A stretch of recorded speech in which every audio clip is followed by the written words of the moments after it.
Продължаваме разговора с моите гости. Вие може да задавате своите въпроси на телефона в студиото 975 25 55.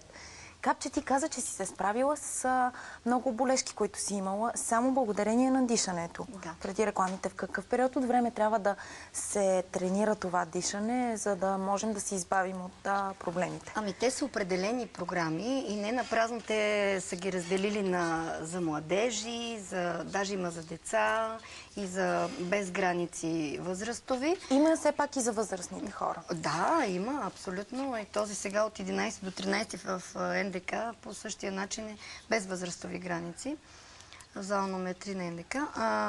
Уникална възможност. До 13 до 13, да, от 7 до 9:30 са уникална възможност, която не би трябвало да се изпуска от никого. Това е наистина възможност за запознаване с този вид техника, как сами да си помогнем. Защото ние много добре знаем, че помогни си сам, за да ти помогне и Господ. Да, и пак и Бог, за да ти помогне. Да. Защото имаме много възможности и сили и не знаем как майката Земя ни зарежда и космоса, който ние наричаме висшата сила с различни имена. Без значение дали ще бъде Исус, дали ще бъде Буда, дали ще бъде Шива или Аллах. Силата е една. Ние се обръщаме с молитва за добро и искаме да се заредиме с сили и енергия, за да можем да сме полезни за себе си, след това за децата си и за другите около нас. Това, което направих аз след първото ми докосване до тази техника, наистина то започва да действа. Как действа? Като метличка. Като метличка ти измита абсолютно всяка болест. Много е хубаво. Първото нещо, да, което започна е първия ден, след като аз направих пранаяма, но следващия ден ме заболя адски много главата. Ама направо ми се схванаха раменете и аз звъня и казвам, ще пия хапче. А точно от определени 2 хапчета минаваше тази мигрена. И момчето, нали, ми казва, не, Капка, по-добре не пий хапче, но ако мисля, че ще ти мине, пий, но няма да ти мине от него. По-добре или се разходи, или си почини. И аз казах, ще издържа пък. Няма да пия, ще издържа. Така. Вечерта отивам на курса, свършвам дишането, практиката, обръщам се към моята приятелка, защото аз самата не повярвах, че на мене ми се махне и няма толкова спомен някъде нещичко да наболява. А беше ужасна болка. Само с дишане? Само с дишане. След това... Добре. Да. След това почнаха бъбриците. С яйчниците на следващия ден пък. И бързах да стане 6 часа да отида и ми мина всичко и край. Това беше. Добре, а за всяка конкретна болешка има начин на дишане, така ли? Не, дишането ти премахва всички проблеми, измита абсолютно всичко и ти помага да снабдиш всяка клетка с въздух. С кислород, да, с кислород, измитайки с издишането всичката грозна болест и отрови от организма. От йогата, от дишането, от начина на живот, ти умееш, какво получаваш? Освен пълно оздравяване, най-напред равновесие, успокояване. Аз самата не вярвах на себе си, че не крещя на децата си. Ти иначе си такъв темпераментен. Да. Темпераментен тип, както казваш. А сега вече си по-спокойна. Ами когато си практикувам всяка сутрин, ако си отделя 20 минути, съм окей. Но когато оставя 1 седмица или 2 седмици, не правя нищо, веднага си оказва влияние. Но усети ли, че нещо не съм в час, хвърлям чантата, затварям се и започвам да си правя дишането и виждат ме така и после излизам така. Добре, а не е необходимо да си много запознат с йогата, като философия, като наука, за да можеш да дишаш правилно? Просто отиваш и взимаш този урок и ти там научаваш не само как да дишаш, ти там намираш хора, които ти показват пътя. Как да си помогнеш сам, как да имаш мир, спокойствие и да си добре, да си добър и да си добре. Всеки човек ли може да се научи? Абсолютно. Всеки най-злобният човек спи така зрънцето добро, което е в него и когато отиде там, ти и най-злобният да си имаш частица доброта или мислиш за себе си, искаш да си помогнеш, и ще се оправиш. Да? И ще изпитват хората по-малко негативни чувства. Да, защото ти когато злобата рекошира върху здравето ни, разбирате, всички неща се връщат върху нас самите, затова ние трябва да внимаваме какво говориме, какво мислиме. И точно този вид дишане, защото първата глътка въздух е живот и ние ако знаем как да дишаме, ще живеем окей и ще бъдем окей, когато ти не знаеш. Казваш, че дори трябва да внимаваме какво мислим. Да. Защо? Защото мисълта, ето пак го казвам на моите мили зрители, мисълта, насочването на мисълта винаги върху каквото вие желаете, каквото вие мислите, това дърпате то да дойде пред вас. Ако вие си насочвате мисълта, леле, колко сме зле, леле, колко проблеми имаме, парите не стигат, точно това ви се случва. Ако ти мислиш, окей, добре съм, как издържа нашия дух български с нашите музики, с нашите песни? Духът силен как издържа? С музиката. Пуснете си, хора мои, милички, пуснете си любимата музика. Пуснете си нещо, което ви зарежда да се усмихнете, да мислите положително, да сте щастливи всяка минута. И то щастието само идва при вас. И нещата се подреждат от само себе си. А докато ти гледаш липсата на пари, няма пари, не стигат. Не стигат. Кажеш, имам, благодаря ти, Господи, имам и то имаш. Оставяш, не мислиш, казваш, каквото трябва аз да правя. Не мислиш за нямането, настройваш се положително, повече се смей, повече се усмихвай, повече се зарежда с положителна енергия. Нещата се оправят. И така ще имаш и енергията да изкараш тези пари, колкото охкаме, ние дърпаме да ни се достави охкане още. Това е тук всичко. Да, страхотно. Като ехо. Ние сме като в ехо, в някое, точно това, което говориме, се изпраща в космоса пещера и ни се връща. Казваме грозни думи, получаваме грозно. Казваме добри думи, получаваме добро. Затова в Индия хората, и тук също има много хора, аз съм сигурна и знам, че и тук има такива невероятно уникални, топли хора, колкото са в Индия, които стават с благодарственост към Бог, че се събудихме тази нощ и благодариме. Да не забравяме да благодариме, за да имаме. В Индия хората се събуждат повечето, понеже те са възпитани с великото уважение, основата на абсолютно всичко, което градиш, било то любов, било то семейство. Ако ти нямаш уважение, всичко е много бързо рухва. Няма същност. И затова те стават с една молитва. Разбирате ли? И с благодарност, и с благодарност. И този ден. И ние, българите, ако продължаваме по същия начин, аз знам, че ние ще си стъпим и то много здраво на краката и България няма да бъде това, което е в момента. И нашия народ ще успее сам да си помогне. Нека ние да подариме на хората тази възможност да се научат как да дишат, как да сме спокойни, как да се обичаме, както Исус е казал, да обичаме ближния. Страхотен е факта, че можем само с дишане да излекуваме много болешки и да се отървем от стреса, който в днешно време, в 21 век, просто ни придружава ежедневно, за съжаление. Но пък това и от нашата нагласа зависи до голяма степен, също както казваш ти. Всеки сам избира пътя. Да. Бог е дал и двата пътя да си избираме, плюса, минуса, по-лесния, по-трудния, но когато човек мисли за себе си и за хората около него, първо помага на себе си, за да е полезен на самия себе си и след това за другите. Добре, да поговорим и за младежката програма Винаш. Освен дишане и различни умения в обществото, какво ще могат да научат хората там? Много казвам всичко. Имаме всичко. Как да се държиш по-добре с приятелите си, с родителите. Защото това е един проблем. Особено на тинейджерите. Защото колкото ти повече растеш, разликите с родителите ти, различните мнения се увеличават също така. Ти искаш да направиш всичко по твоя начин. А те си мислят, че ти грешиш. Така че ние имаме техники, практични неща, които искаме да ги научим. Как да постигнат това, което те искат и същевременно да се разбират с родителите си. Добре, например, ако човека, който посещава вашия курс, е много стеснителен, ще успее ли да преодолее това? Точно. Защото когато един човек влезе в залата, хората всъщност имат много въпроси, съмнения. Не искам да правя това, какъв е този курс? Но последния ден, когато си тръгваме, те са толкова подсилени просто. Могат да се справят с публика, да говорят пред публика, пред общество. И са просто пълни с живот. Учим ги точно на една техника, с която могат да се справят със своята притеснителност. Могат да отидат пред 1000 човека и просто да приказват. Страхотно. Аз, например, когато учих инженерство. Да, това е впечатляващо за теб, че ти си завършил инженерство, а в същото време не се занимаваш с това. А с нещо съвсем различно. Аз правя така нареченото социално инженерство. Да, така е. Така че когато учих инженерство, аз бях капитан на няколко отбора спортни. Също така бях модел. Но да се качиш на сцената беше малко трудно за мен. Ако трябваше да дам някаква презентация, това просто не беше наистина за мен.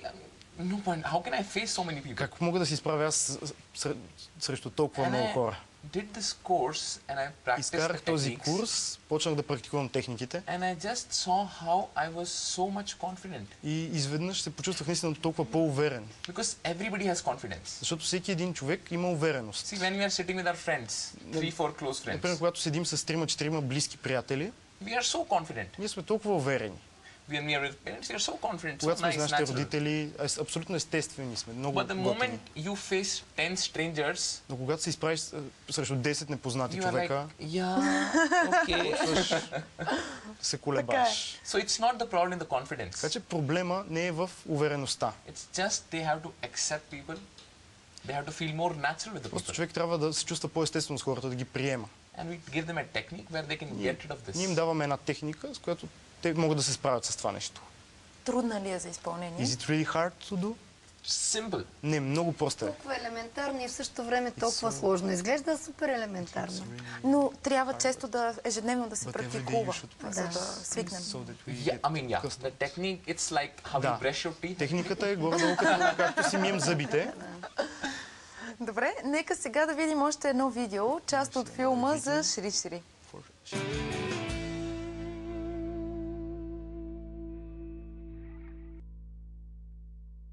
Представяме ви Негова святост Шри Шри Рави Шанкар. Безспорно най-многостранният хуманитарен лидер, който обединява света отвъд бариерите на каста, раса, националност и религия. Гуруджи, както всички с любов се обръщат към него, е роден в Южна Индия през 1956 година. Като дете той често е изпадал в състояние на дълбока медитация. На 4 годишна възраст той изумява своите учители, рецитирайки Бхагавад Гита. На 17 годишна възраст Шри Шри изучава ведическа литература и придобива висока степен по съвременни науки. Уникалният дар от Шри Шри към света е Сударшан Крия, мощна дихателна техника, която създава физическо, психическо, емоционално и социално благосъстояние. Изкуството да живееш подобри здравето ми на 100%. Курсът подобри качеството на живота ми. Той е достигнал до над 300 милиона души по света, чрез личен контакт, обществени събития, курсове, семинари и хуманитарни инициативи. През февруари 2006 година, по време на празненствата по случай сребърния юбилей на изкуството да живееш в Бангалор, Индия, 2,5 милиона души от над 100 страни се събраха да празнуват в духа на взаимност и служба към обществото. Когато през декември 2004 година смъртоносно цунами удари Нагапатинам в Шри-Ланка, хиляди доброволци се включиха в мащабна инициатива за незабавно осигуряване на помощи, медицински грижи и строителство на подслони и инфраструктура. Шри Шри лично се срещна с пострадалите от цунамито.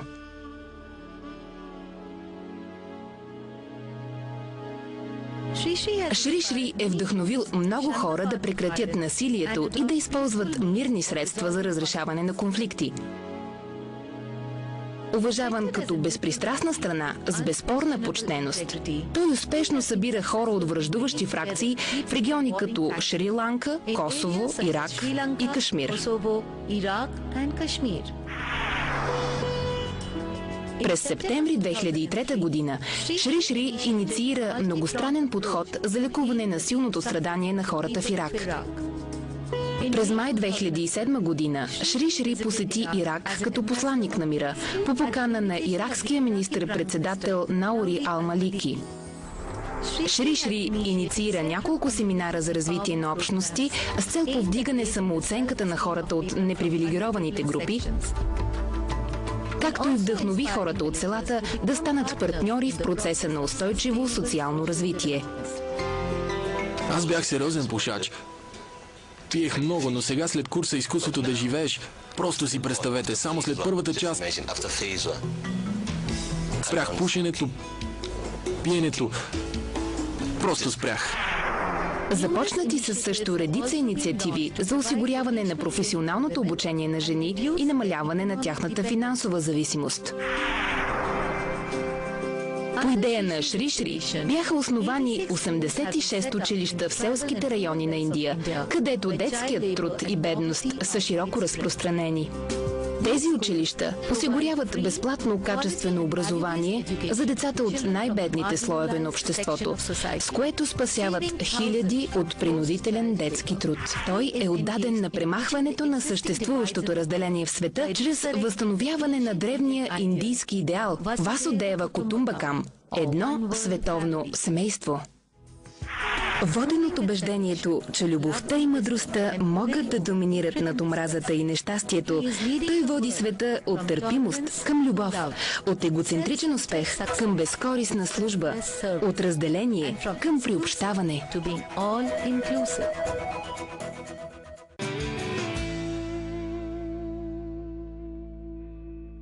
Продължаваме разговора с моите гости. Вие може да задавате въпросите си на телефон 975 25 55. Авинаш, ти си обучавал много затворници, много терористи. Как се работи с такъв тип хора? Какви са те? Те са точно като нас, всъщност. Това е една част от обществото, които просто всички са се отрекли от тях. Семейството, обществото, абсолютно всеки. Останали са сами, почувствали са сами. Very alone. Всъщност да, съвсем сами. Когато ние отидем при тях, те чувстват, че има някой, който е там заради тях. И когато им предадем тези техники, има толкова основна промяна в тяхната нагласа. В момента толкова много от тях те казват, когато ние приключим с затвора, ние ще се върнем и ще работим за обществото. В Индия и във всички други части на света имаме толкова много затворници, които в момента се занимават със служба към обществото. Преподават в училища, шият. Всички тези неща се случват. Добре, в случаите, в които се ядосваме и си казваме, не се ядосва и не трябва да се ядосваш, овладей си емоциите. Ние си го казваме, но не успяваме да го направим. Как да си въздействаме наистина? Точно така се случва. Родителите винаги ни казват. Това е точно както учим кола, да караме кола. Първия ден си кажеш, къде е съединителя, къде е спирачката, сега да гледам ли, кое е огледало да гледам, къде е скоростния лост. 3-4 дена вече практикуваш и знаеш. Десния крак тук, левия крак там. След точно няколко дена можеш само с една ръка вече да движиш волана. Точно няколко дена можеш и да говориш по телефона и пак да караш. Но на първия ден това не може да се случи със сигурност. Така че само малко практика ни трябва. И това е толкова мощно, че веднъж, когато ги научиш тези неща, това просто става част от живота ти. И извършваш го механично. You just do it mechanically? It's like, again, how do you do brush? Например, как си миеш зъбите? Без да се замисляш много. Without thinking too much. Exactly. Точно. So it's your breath. Do you think while you're breathing? Това е просто твоето дишане. Ти по принцип не мислиш за това как дишаш. You don't think when you breathe. Ти не мислиш за това. So it's very natural to us. Така че това е наистина много естествено. Which we have somehow kind of forgotten. Но просто сме го забравили някак си. It's very strange Наистина е много странно. You see a small child Вижте, едно малко дете smiles 400 times a day. се усмихва 400 пъти на ден. When the small child becomes a teenager, Когато стане тинейджър, he smiles 16 to 17 times a day. се усмихва 16-17 пъти. When the same child becomes 45-50, А когато стане 45-50, he very rarely smiles. много рядко се усмихва. And when he becomes А на 75-80, 75-80 he has a problem with other people are smiling. той има проблем, когато другите хора се смеят. Да. За съжаление, обаче наистина like май така се получава. So what we do, we bring което back ние those правим, things. и връщаме тези неща We say we become like childlike. и ставаме отново като деца. Like the enthusiasm which a child Ентусиазма has. се връща като детството. The focus which a child has. Може да се фокусираме отново като децата. The innocence which a child has. Невинността. At the same time, a child is very sharp. Същевременно, едно дете е много умно. So we bring back all the qualities which are within us. Връщаме всички тези качества, които са в нас. And it becomes a very nice place. И света става едно по-красиво място. Със сигурност е така. Колегите ми дават сигнал, че много от нашите зрители се интересуват за курса в НДК и за вашия курс. Да кажете кога и къде могат да го посетят и дали ще обикаляте други градове или ще бъде само в София. Okay. So we are having the Yes Plus program for Yes Plus програмата teenagers and за the young младежите. professionals. Така. It's happening next week Следващата седмица in Sofia. в София And then we are having one more program. имаме още една програма. It's happening in National Culture of Това е в Palace. Националния дворец на културата. And we have our very senior Имаме Swamiji един много старш свами, who has come specially from India. който дойде специално от Индия. And he has already traveled to 15 cities И in той вече Sofia. обиколи In 15 Bulgaria, града sorry. в България. And more than 2,000 people in Bulgaria have, Над 2000 души до сега in last 15 days, have за learned from последните him. 15 дена са се получили от него, So са the били на same неговите program семинари. will be happening in National Culture of Същата Palace. програма ще има в Националния дворец на It's културата. a program for everybody. Това е една програма за абсолютно всеки. 3-day program for 2 Тридневна, hours за по 2 часа на ден, where you can come and където можеш да experience дойдеш и да преживееш what is there in your life. какво има всъщност в твоя живот. The name of the program is Wake Up, Shake Up. Тя се казва "Събуди се и се разтърси". Добре, а кои дни и от колко часа? What days, what time? What dates and what times? It's from 11, 12 and 13 11, 12, 13 април. Понеделник, вторник и сряда се пада. Да, evening. Вечерите, да. What time? От 7 до 9 вечер в НДК. в НДК, Зала зала Номер 3. 3. 3. От 11, 19 до 12, 21:30. Да. Добре, Капче, ти предлагаш ли ти някакви други антистрес програми, защото знаем, че това е абсолютно необходимо. Да, значи преди 2-3 години, преди да намеря този вид техника за дишане, с която да се изчисти отровите от организма, моята йога, това са моите танци. Индийските танци, които са уникална, наистина страхотна антистрес и зареждаща програма за мен. Използват се вълшебните пози на пръстите, мудрите, които се правят абсолютно винаги пред слънчевия сплит. Този контакт с зареждане към Земята и към космоса, с всичките тези движения ти дават изхвърляне на стреса и зареждане с положителна енергия. Плюс това масажираме босите крака, докато танцуваме, имаме ритъм. Определени стъпки се масажират всички точки, които са разположени на стъпалото. Ние знаем, че там са всички органи. Всички, да, точки на човешкото тяло. По този начин си правиме този масаж на тялото и се чувстваме супер наистина заредени. Имам няколко техники антистресови и релаксиращи, заедно ръка за ръка с танцуване в невероятната музика на Индия. И се получава нещо като фитнес, но в вид на танц. И вместо но няма скучното повторение на едни и същи движения, ти танцувайки спортуваш. Танцувайки, спортуваш и натоварваш определените части на тялото си, при което ти се зареждаш с енергия, не се натоварваш и да се чувстваш скапан след това. Точно обратното. Идваме изморени, излизаме заредени. И ги редуваме, извинявай, с дишане и някои други упражнения. Затова се нарича антистрес и релакс упражнения, съчетани с индийски танци. Невероятни сте. Аз не усетих как изтече времето. Това, за което искам да ви благодаря, е не просто, че бяхте мои гости, а че ме заредихте с изключително много положителна енергия. Сигурна съм, че и нашите зрители. И надявам се пак да се видим скоро. Следва редовната ни рубрика "Поверително от", пред микрофона на Венци Чипева. Този път застана модният диктатор професор Любомир Стойков. Преди това реклами.